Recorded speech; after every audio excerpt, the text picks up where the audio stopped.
back. Lucky for me, Sam D- keeps getting it so wrong so often. I just have a never-ending string of things to talk about. Today we're covering her recent world tour review with a focus on the 90-day 10-4 challenge. Before we begin, let's just share the obvious here, the honest. This incentive that they talk about is ambitious. In fact, for many consultants, it's going to be extremely ambitious. Some consultants may look at it and think, there's no way I can do that. And guess what? That's okay. Not every incentive is designed for every consultant. I spent a short time in the insurance industry. They had all sorts of incentives. And like 2 of the insurance agents in the area where I live earned them. Most people knew they weren't going to earn it. That's okay. But this is where Sam D- goes way off track. She treats difficult as proof of something totally sinister and evil. Those are not the same thing. Let's walk through it. The first thing Sam D- gets wrong. One of the first sections is when she reacts to Scentsy leaders talking about outside voices and deciding who frames your reality. Now, that seems like good advice. Her interpretation is, see, they're telling consultants not to question anything. Sam D, that's not what was said. You got it wrong. There's a difference between don't think critically and don't let every outside voice define your reality. Every organization says some version of this. Sports teams do, churches do, businesses do. Even Sam's own audience would probably agree that not every criticism online is immediately accurate just because somebody made a YouTube video about it. The message I heard wasn't never question us. The message was be careful who you allow to shape your thinking. That's actually really good advice. The second thing Sam D- got wrong is that Scentsy keeps changing because it's failing. She says this over and over again. It's like she's hoping for it, praying for it, waiting for it. Been doing that for a long time. Lots of changes have happened. Lots of evolution. Scentsy's still around, even though for 10 plus years, people have said every single change means Scentsy is going to fail. Lots of things have changed. Amazon has changed, Netflix has changed, Disney has changed, retail shopping has changed, consumer behavior has changed. Scentsy changing is not evidence of failure. Might even be evidence that they're paying attention and responding. Number 3 thing, she just gets it wrong. Consultants are becoming irrelevant.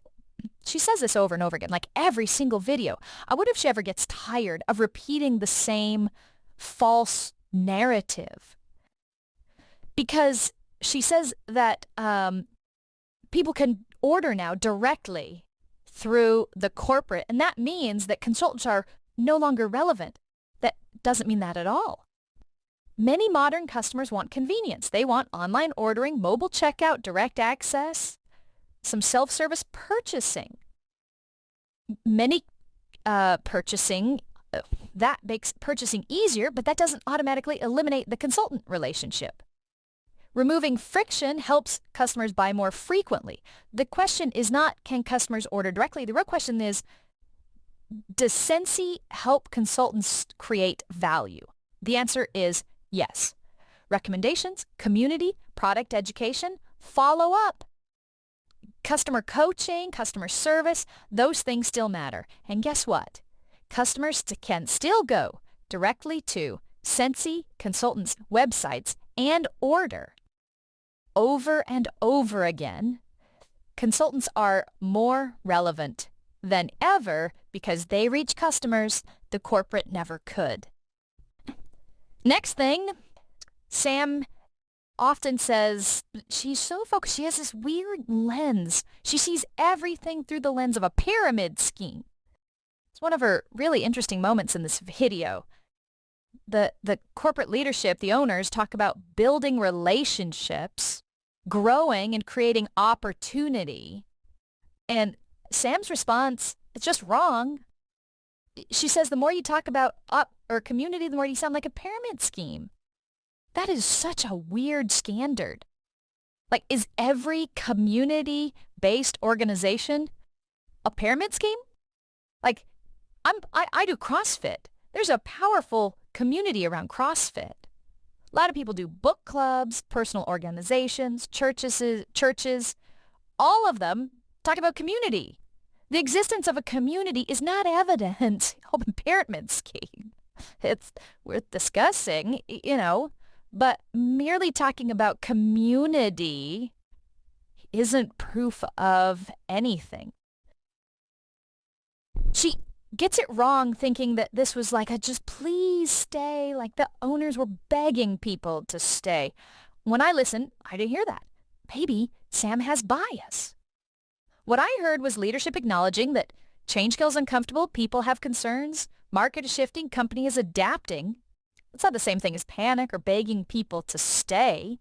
And it's such a no-win situation for the corporation because if they address concerns, you're panicking. If they ignore concerns, you just don't care. About the next thing she gets wrong, the 10-4 challenge, it's the biggest topic in the entire video, is this incentive where you sponsor some people and you have 3 months to do it. And Sam talks about how this is impossible. I'll agree with her slightly on this. This is a stretch goal. For most people, it will be out of reach. But out of reach for some does not mean inappropriate for all. That's the weird thing, is it's always catastrophizing and going to like, oh my gosh, they're evil and sinister because they created an incentive that some people will not be able to accomplish. But I mentioned insurance companies, they do it all the time. Real estate companies do it. I see my real estate friends posting all the time about these incentives that they've won and earned. Not everybody got it. Like a top 10 in the area, a friend of mine posted he was the top 10 real estate agent in the state. If you're top 10, that means there are many, many people who are not top 10. That's okay. That doesn't mean like real estate is sinister. I don't see Sam D- doing anti-real estate videos because real estate companies also, do incentives. She says nobody can recruit 10 people. It's interesting because Sam D, she's been honest about this. She was a Scentsy consultant. I don't think likely very successful. If she had been successful, she'd keep doing it. So because she was not successful, she wants to project that on everybody else, saying nobody else can do this. Her experience was she was in for 4 years and got 2 recruits. That is not a universal rule. Many, many people get 0 recruits. Some people get 10 or 20 just because Sam B failed to be able to do that doesn't mean nobody can do it. It is possible. It is possible. What's maybe noteworthy here is even the owners acknowledge that this is going to be difficult and a challenge. And so they come right out and are honest and authentic about it.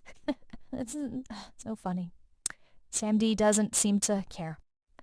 Last thing she gets wrong, they don't expect anyone to win. This is just really speculative. It's crazy how much insider information she claims to have.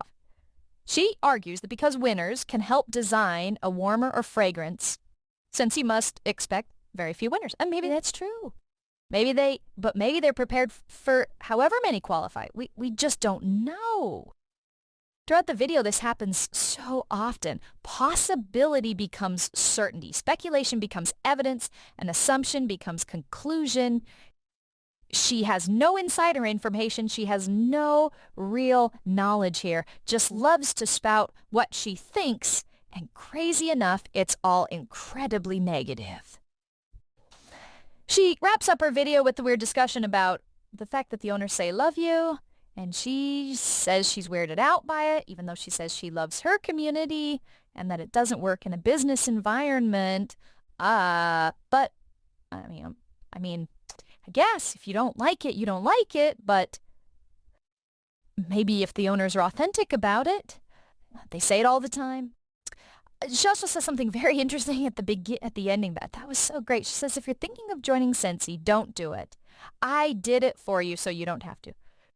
Just coming out and openly admitting that I think the number one reason why Sam D- does not like Scentsy is she tried it. She was not successful. She did not have the results she thought she should.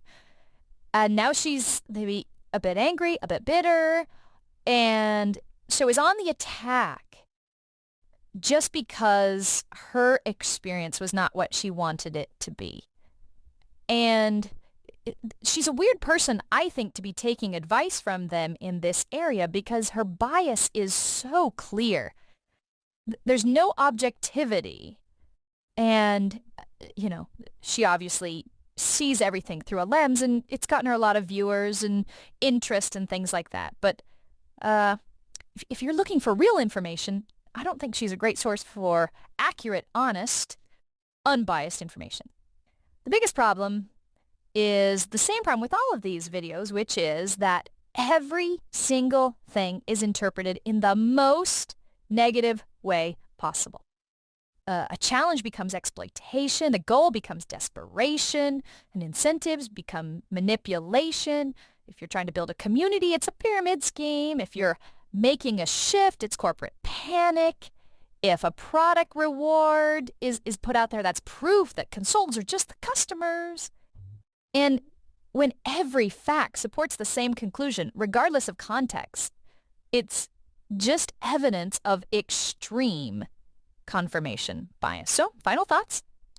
Do I think every consultant would chase and earn this incentive? No. Is it realistic for everybody? No, it is not. Are some consultants really going to dive in and pursue this? Oh, yeah, absolutely. But that's very different from claiming that Scentsy is collapsing, nobody can earn it, the company is panicking, consultants are irrelevant, and everything leadership says is manipulation. No evidence to support that.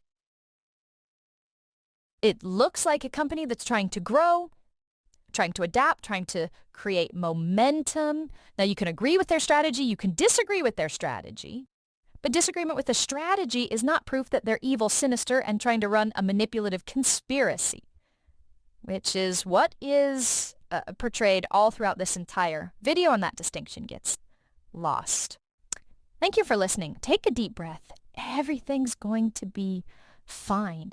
Let's just watch and see how it plays out and not jump to wild, crazy conclusions based off of unsupportive evidence. Thanks for listening.